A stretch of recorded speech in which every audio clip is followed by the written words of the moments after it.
In this episode of the Locked On NBA Big Board podcast, I got my guy Leif Thulin on, and we are going to discuss the breaking news that dropped yesterday on Thursday, and it is about Bronny James. Bronny James has been cleared to play, so I wanted to get Leif's opinion on Bronny James, his health. Are we surprised that he's playing? We're going to talk about his role and fit at USC, and then we will get into his draft range, and I'll find out what Leif thinks about Bronny as an NBA prospect.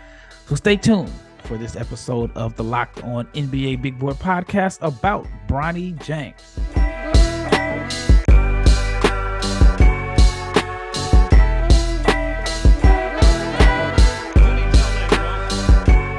This episode is brought to you by Gametime. Download the Gametime app, create an account, and use the code LOCKEDONNBA for $20 off your first purchase. I am your host, Rafael Barlowe, the director of scouting for NBA Big Board. Like I mentioned in the open, my co-host for today is Leif Thulin. And big shout out to each and every listener that has made the Locked On NBA Big Board podcast your first listen of the day.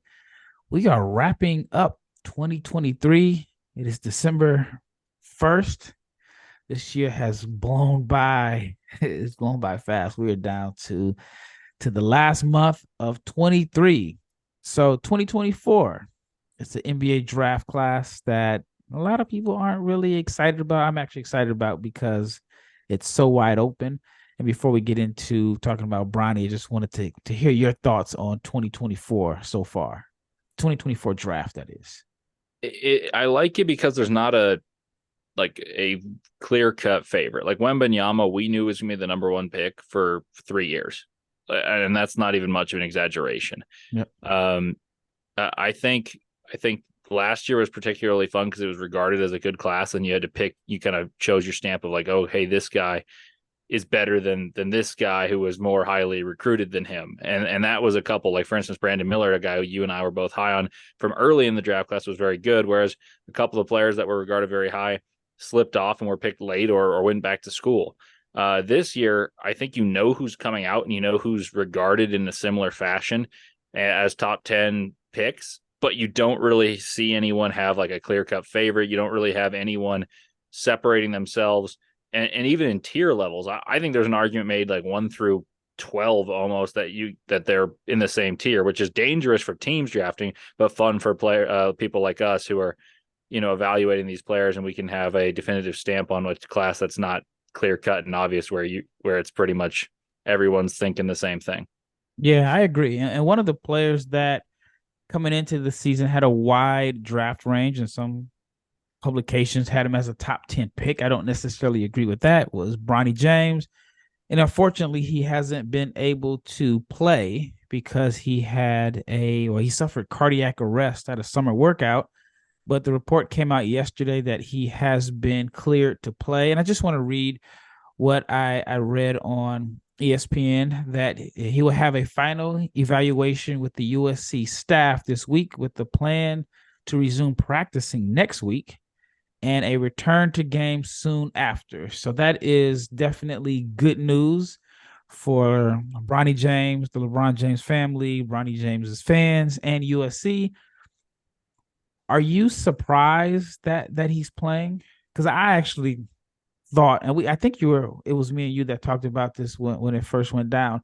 I actually thought that he was going to sit out the entire season. Are you surprised that he's been cleared to play and that he is going to play this season, or is expected to play if everything checks out?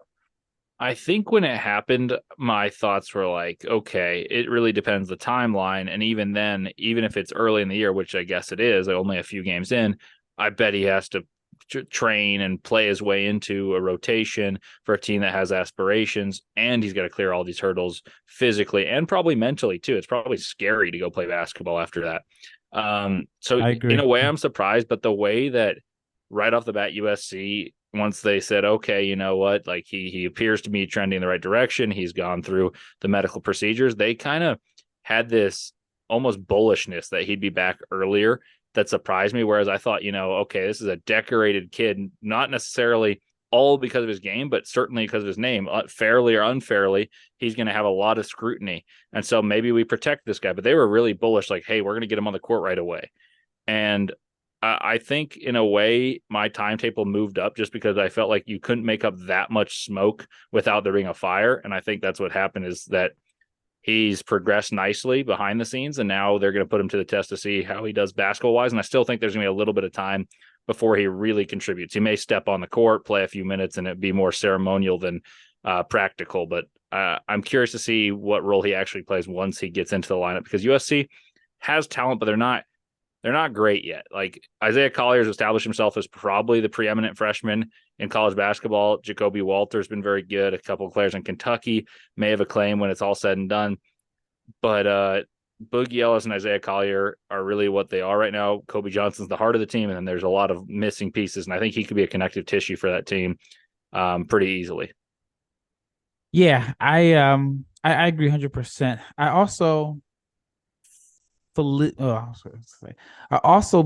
that, he's had the best doctors. So that he's had access to the best everything, not just because he's at USC, just because of who his dad is. And so if he is eligible to play, then I imagine every stone has been turned to make sure that he's in the best, the best position. So it's just always risky or scary when you hear someone suffered cardiac arrest and then they're playing within 6 months of suffering cardiac arrest. But they've been pretty tight-lipped about all the details of everything. But on one hand, I am shocked that he is playing, but I do believe that if he is cleared, I guess it's not 100% set in stone yet, then they've done everything, and they have the best people around to make sure that everything is going to be okay. Let's talk about his role. And you say you think that he can be a connective tissue. I feel like USC has enough wings and guards.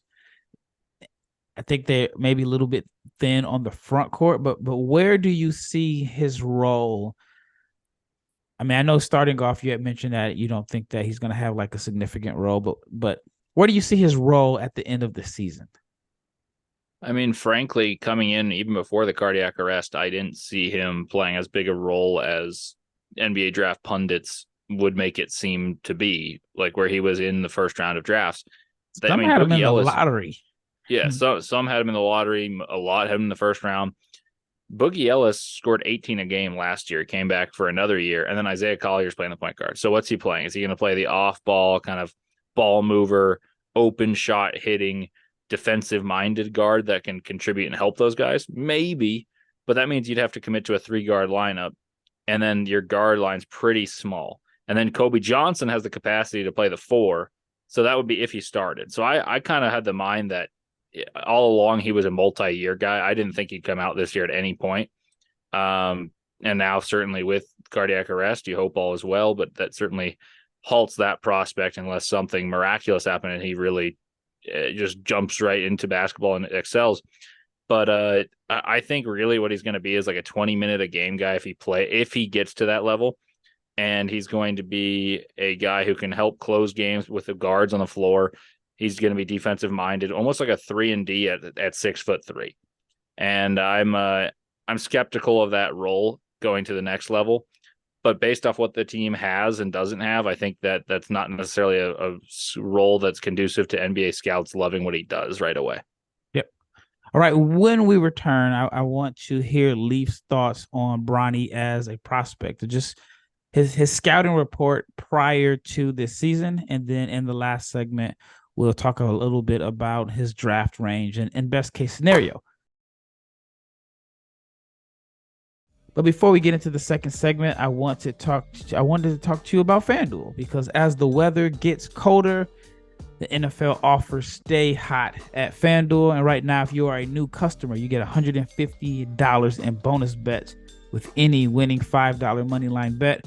Right now is the best time to join FanDuel. That's $150 if your team wins. So if you've been thinking about joining FanDuel, not now, but right now is the best time, because there's not a better time to get in on the action. The app is super easy to use. There's a wide range of betting options. including spreads, player props, overs, unders, and more. So visit fanduel.com/locked-on and kick off the NFL season. FanDuel is the official partner of the NFL and Locked On. Speaking of Locked On, wanted to let you know that Locked On made history. The first ever national sports 24/7 streaming channel on YouTube.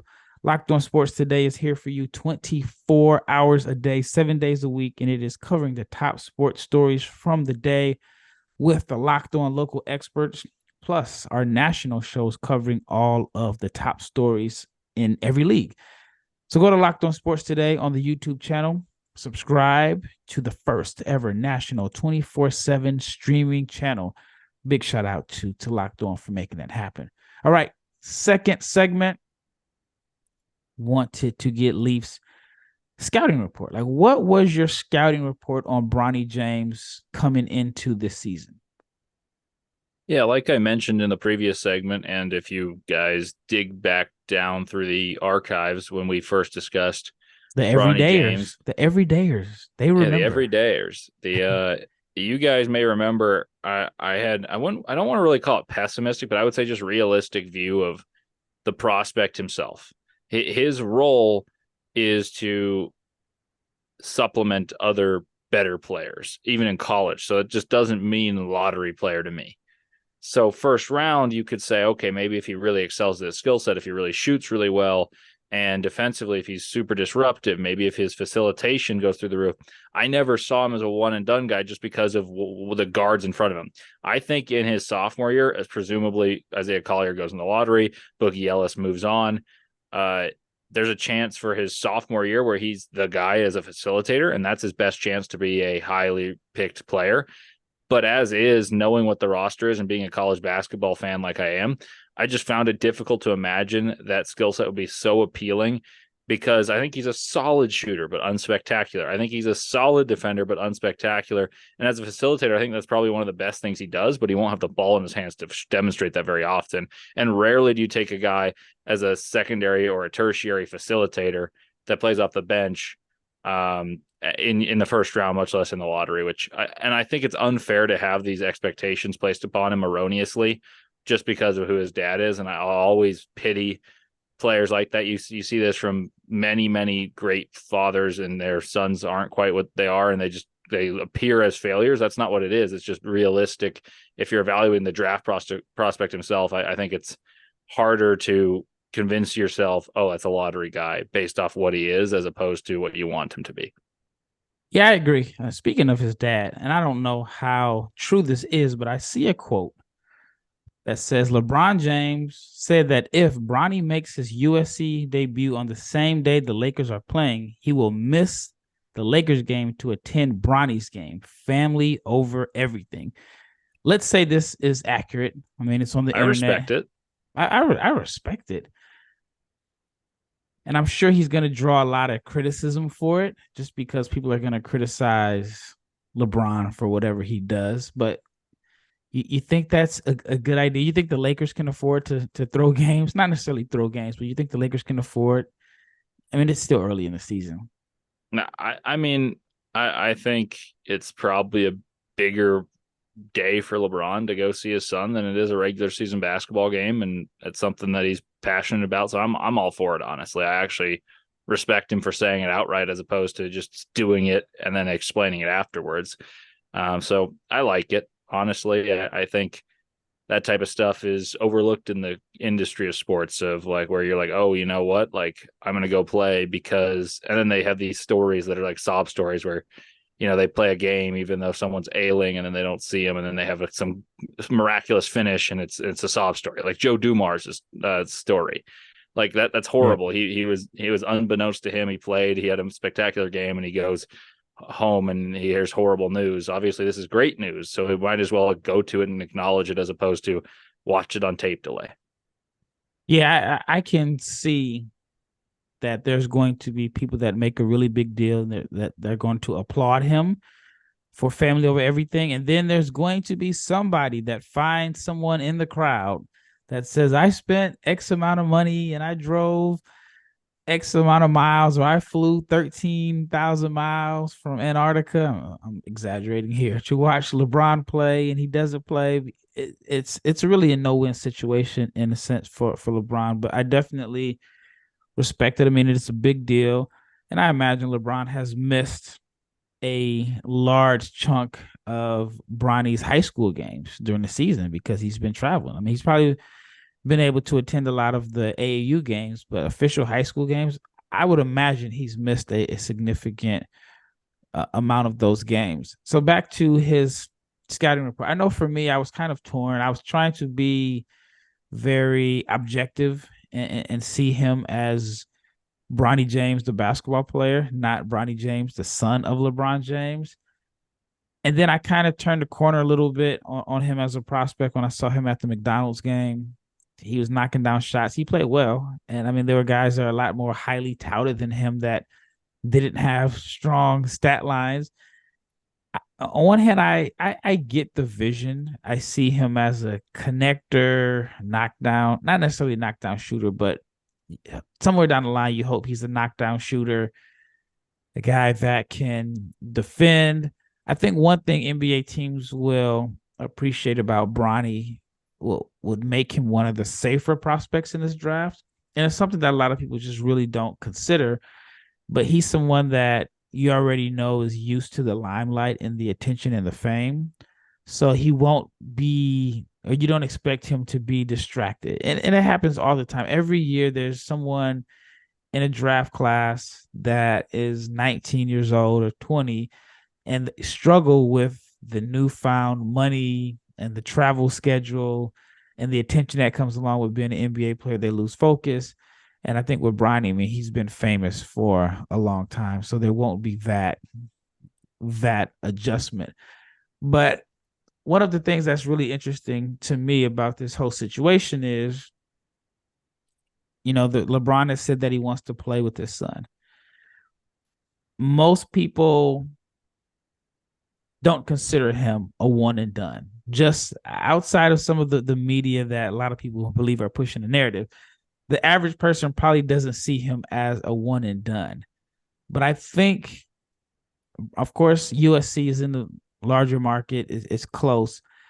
But I imagine they picked USC with some type of promise that he's going to have a significant role. I mean, I think it's a situation where he goes to a school where he can get in and out. I don't think they would have him go to a school where he may have to do multiple years or 2 or 3 years. Did you think, and I know you kind of alluded to it, but did you think that there was a scenario where he would be a one and done if he goes to another school? I don't think so. I just think that there's so few one and dones that are surefire one and dones. And you know when you see them. And I feel like when you see him. Do you know when you see him? Because I look at guys like Peyton Watson, Patrick Baldwin. As soon as you watch them in college, I think it's pretty clear who's going to leave. Like, for instance, even last year, Nick Smith Jr., who didn't play very well, this is someone I was lower on to begin the year. Mm-hmm. You watched him play and you thought, okay, he's leaving. Like Bryce Sensabaugh, he was a relatively unknown player for the first round of the draft. Like, when I remember we recorded one about this time last year of who's impressing you as someone you didn't realize would be this well recognized and probably will be a draft pick. Well, like we talked about this time last year, he's probably a one and done guy. He goes in the first round. Those are the picks 27 and 28. I think when you watch the beginning of college basketball season, which guys stick out for the right reasons. And they may not end up being lottery picks. They may not pan out in the NBA, but you can typically differentiate that player fairly quickly. And I think I'd be pretty surprised if he differentiates himself in that facet. Like, those guys have unbridled confidence. They do things that the NBA game prioritizes, or they have just this athleticism that's otherworldly, and you typically can see some sort of skill bludgeoning on the surface. I mean, even if you go back another year, one guy that was top 5 by many people, including you and I, who really liked him at the start, was Kendall Brown. He left after 1 year. Like, I'm not saying these are all one and dones that are great. The one that we could point to is Brandon Miller, where like it's his first game and you're like, okay, yep, NBA already. But you can typically tell. And I think at no point during his high school time did I find him be like, oh, that guy looks different than everyone else by the level that you typically do when you're regarded as one of those guys who's a surefire NBA draft pick. So I think it's always been a multi-year investment. And it's unfortunate that there's this expectation that, oh, LeBron's only got 1 year left. Like, therefore, he's got to come out this year, or LeBron will have to renew a contract and play somewhere else. And then Bronny's going to be drafted and LeBron's going to follow him. I think that part's just a poor narrative that's going to follow them forever. And it's awesome. It would be awesome if it happens, but I don't think it'll be forced upon Bronny to go to the NBA and try to do it for his father's legacy. Do you think maybe Bronny has more to his game than he was able to show? Because he played on some pretty loaded teams at Sierra Canyon. Amari Bailey was on the team. Do you think that there's a situation that, like I said, he has more game than he was able to show? Probably. I think probably, but do you think he'll be able to showcase it at USC? That was my next question. Yeah, I don't think so. I don't think he can show anything differently than he could in high school. Like, that's a perfect example. Amari Bailey. We had a talk about him early in the year versus later in the year, where he started improving as a shooter and a playmaker when some injuries riddled UCLA. But he was a guy that you knew had attributes that would make him a one and done. And I don't think it was necessarily I didn't like him either. He grew on me, but he was extremely fast. Yeah. And he's got that alpha mentality that you saw in high school. You saw it even at UCLA when they had 4 seniors. When he got the ball, he knew what he was doing. I think it's unlikely Bronny James even showcases that in a less loaded USC team. Yeah, I agree. I agree 100%. All right, when we return, want to get more of Leif's thoughts on Bronny James. Before we get into the last segment, I want to talk to you about Gametime. And I'm actually going to use the Gametime app probably when I get off of this podcast. I want to take my family to one of the Mavericks games this weekend. They play the Grizzlies, which is an easy ticket to get. And they also play the Oklahoma City Thunder. Now, the Grizzlies ticket wasn't supposed to be an easy ticket to get, but the Grizzlies are, they're not really good. So I've been on the Gametime app and I've been looking for tickets. And one of the things I like most about Gametime is that I have plenty of time because they have last minute tickets, they have flash deals, they have zone deals, and I can actually get views from my seats in the venue. A lot of times when you try to purchase tickets, they don't actually have the seats from the venue. So I've been looking at tickets from the American Airlines. So that's one of the things I like about Gametime. And they also have a lowest price guarantee, event cancellation protection, which never happens in the NBA. And then they have job loss protection. Well, I plan on being on Locked On tomorrow. But anyway, Gametime has deals on last minute tickets right up to the start of the event. They even have tickets an hour after it starts. It is the best place to find last minute tickets. And they have flash deals and sponsor deals on football, basketball, baseball, concerts, comedy, theater, and more. I live in Dallas, and I've been telling people who have been looking for tickets to the Cowboys-Eagles game, go on the Gametime. I've actually told them that weeks ago. And I imagine with the Cowboys winning on the 30th or on Thursday night, that ticket is going to be even hotter. So if you're looking for tickets, download the Gametime app, create an account, and use the code LOCKEDONNBA for $20 off your first purchase. Terms apply. Again, create an account and use the redeem code LOCKEDONNBA, LOCKEDON NBA, and you can get $20 off.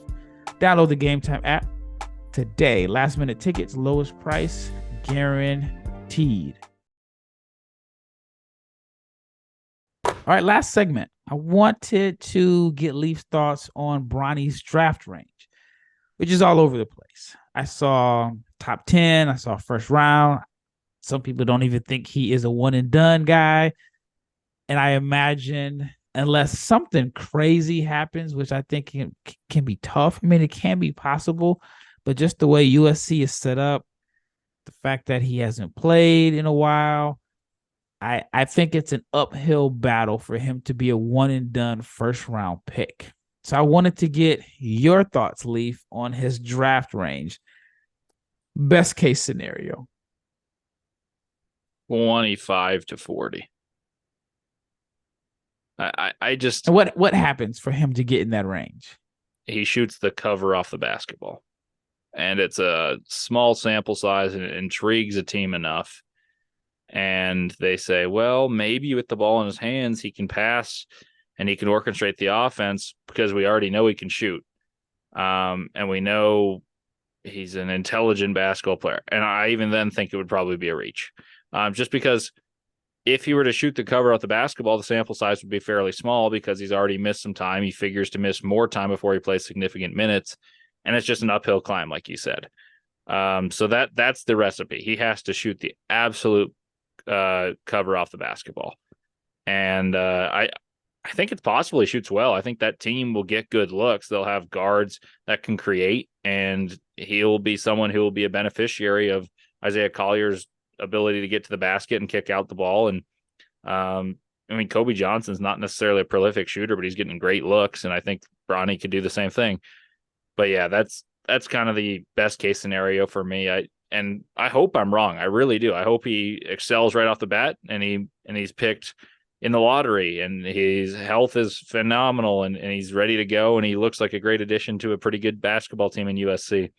I don't want to be a pessimist, and I typically am not. Like Rafael would vouch for that. I'm pretty pro player in these things, but it's just hard to imagine a situation that happens that allows him to be a higher pick than what I just outlined. I thought it was going to be an uphill battle prior to the cardiac arrest and so on. So I got a scenario for you, right? Mm-hmm. I know that you're a Jazz guy, but let's say, I'm trying to think of a team. All right, Bron has a player option for next year. It's a player option for $51 million. I mean, if there's a player that I think would possibly turn it down, it's Bron because he's made a gazillion dollars anyway, but he has a player option for $51 million. And let's say you're a team, let's say you're the Detroit Pistons. This is just a wild example. You want to create a buzz. I was listening to a podcast with Dirk Nowitzki when he was on All the Smoke, and he mentioned when Mark Cuban first bought the Mavericks, he wanted to create a buzz because it was a Cowboys town, and he brought in Dennis Rodman. Let's say you're an owner and you want to create the ultimate buzz, and you know Bron wants to play with Bronny.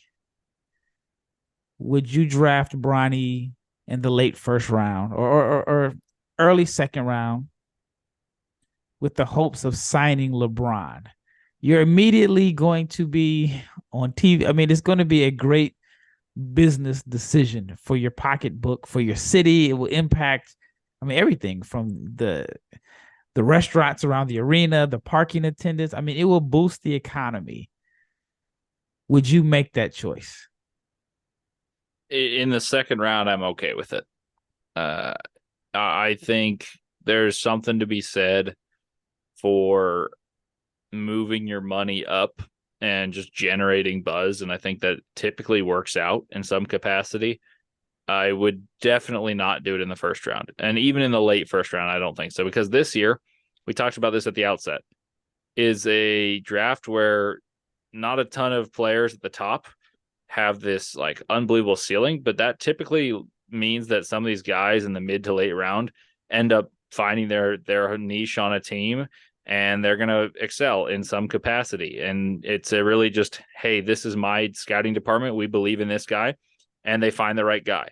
And you look at a draft, I think it was 2013. There's plenty of guys littered throughout that draft in the mid rounds that are NBA basketball players that we all know are household names. They may not be stars, but I would definitely not risk it. And just for the buzz generating in the first round, the second round, I'm okay with it. I don't adore it as someone who really believes in, hey, pick the best player you believe in. But if there's enough to substantiate it, I'm okay with it. Yeah, I'm just looking at the teams that I think are going to be picking late in the first round. I don't see Minnesota doing it. I mean, they seem to be good. I don't see Boston doing it. Orlando, I mean, their future looks really bright. Denver, no. Milwaukee, Pacers, Sixers, the Knicks could have 2 picks. That would be very interesting. If you're the Knicks, if you have 2 first-round picks, their own pick and the Mavericks pick, do you select Bronny and then sign LeBron as a free agent? I mean, they could use some help on the wing. So if you're the Knicks, if you're James Dolan, do you do it? Because you might be able to get Bron for, I mean, you might be able to get Bron for significantly cheaper than, well, he's always going to be cheaper than his value. But let's just say it. You're the New York Knicks. You have the 23rd pick and the 24 NBA draft. Do you draft Bronny James? I still went at 23. If you get him in the second round, I'm all right with it. But I just have a hard time fathoming in a draft where you can get a player that just stands out in a way that I'm looking at the draft. So here are the picks 20 through 30 of the 2013 draft, which is widely regarded as a poor one. Tony Snell, Gorgie Jang, Mason Plumlee, all three of whom have stuck in the NBA. And they're not great players, but everyone who listens to this knows who those are. Solomon Hill, Tim Hardaway Jr., Reggie Bullock. So 5 of the 6 have played basically 10 years in the NBA. Andre Roberson, his injuries deteriorated his career, but he was there for a long time and was very good on defense, and he had a spot in the NBA. Rudy Gobert, obviously a success story at 27. Livio Jean-Charles, not someone who stuck. Archie Goodwin, kind of still in the league. He plays for the Suns right now, but has been Archie in and out. Goodwin? Yeah. Archie Goodwin hasn't been in the NBA in a long time. I'm pretty sure he's on the Suns now. That is Jordan Goodwin. That's possible. Yeah, so I was gonna say I didn't think he stuck, but I saw the name Goodwin. And then the last one, Nemanja Nedovic, he hasn't stuck. But 7 of the 10 there, and this is anomalous. That's typically not the case, but 7 of the 10 played 6 years or more. And I just wouldn't risk tossing it. I'm not going to say tossing away the pick, but not doing the due diligence of trying to get that player for your team if you're doing it for popularity's sake. But none of those guys, other than Gobert, has driven revenue. I mean, Reggie Bullock helped the Mavericks make a Western Conference Finals. But nobody was going to the game and buying Reggie Bullock jerseys. I mean, like, LeBron generates revenue. Like, you could fire, and I know this podcast is supposed to be about LeBron James. If you sign LeBron James, you can absolutely fire your entire ticket staff because your seats are going to be sold out the length of his contract. Your marketing dollars are going to go up and so on. So I'm just wondering, like, is there a team that would say, all right, hey, we know that Bronny's probably not going to be a first-round pick, but if we draft him in the first round, we get LeBron, who could immediately make our team better. He'll probably understand we won't have the cap room to sign him for his value, but we can get LeBron James at a 2-year, I don't know, 60 million. I don't know. I'm just throwing some numbers out. And what guarantees you get LeBron? That's the other part I haven't even brought up. Like, we're operating under the assumption that he's just going to inevitably follow Bronny. Like, what if a team that has a small market, has no chance of competing, takes Bronny and just hopes for LeBron to generate revenue? Well, what guarantees that this team's going to pay him $30 million, even if it's not the 51 right now? Well, I don't think I think there's some issues in that line of thinking. Well, as someone who just like loves picking someone that you really believe in, I think there's too many ifs, ands, or buts in that. I think LeBron has accomplished everything that he can accomplish. I mean, I'm sure he would like to win another title, but I think family is so important for him.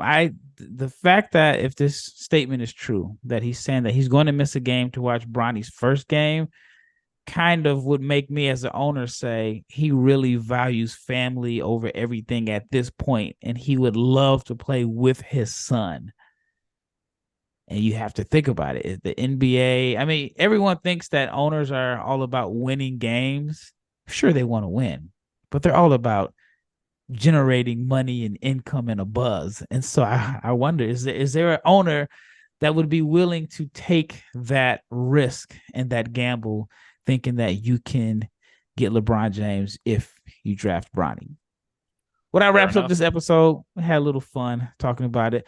But share your thoughts on Bronny James. Do you think Bronny James is a one-and-done prospect? Do you think Bronny has a chance to improve his, I don't even know what his draft stock is at this point, but do you think Bronny James has a chance to crack the first round? And do you think that there is a world that we live in where a team could say, if we draft Bronny, we have a shot at getting LeBron? Let us know.